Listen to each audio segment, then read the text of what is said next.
सना की आंखों में फिर वही उदासी थी।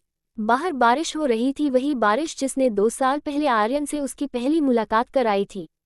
कॉलेज की लाइब्रेरी के बाहर जब हवा में उड़ती उसकी कॉपी आर्यन के पैरों के पास जाकर गिरी थी। आर्यन ने मुस्कुराकर कहा था, अगर किस्मत ऐसी उल्टी है तो संभालना मुश्किल होगा। और उसी मुस्कान से सना का दिल धड़क उठा था। दोनों की बातें, मुलाकातें और फिर वो अनकहा रिश्ता, सब कुछ जैसे बारिश के मौसम में ही पनपा था। पर वक्त को कौन बांध पाया है।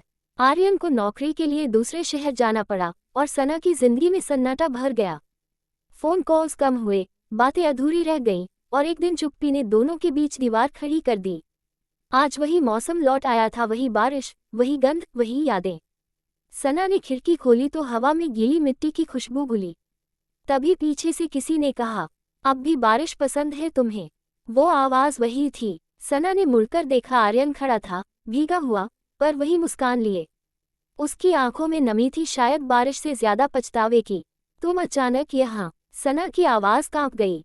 आर्यन ने कहा, हर शहर में गया पर सुकून नहीं मिला। फिर याद आया, सुकून तो यहाँ था, तुम्हारे पास। सना चुप रही, उसके भीतर कुछ पिघलने लगा। आर्यन ने आगे बढ़कर कहा, माफ कर दो सना, मैंने दूरियां खुद बनाई थी। लेकिन अब बस एक वादा चाहिए कि हम फिर कभी यूं चुप नहीं रहेंगे। कुछ पल की खामोशी के बाद सना मुस्कुराई, वही मासूम मुस्कान जिसने कभी आर्यन को दीवाना बना दिया था। उसने धीरे से कहा, बारिश रुक भी जाए पर यादें नहीं रुकती, शायद अब वक्त है नई यादें बनाने का। आर्यन ने उसका हाथ थाम लिया। बाहर बारिश धीरे धीरे थम रही थी, लेकिन उनके दिलों में एक नई शुरुआत की बूंदें बरस रही थी। अंततः कभी कभी प्यार लौटकर आता है, ठीक वैसे ही जैसे बारिश, जो चाहे जितनी देर हो जाए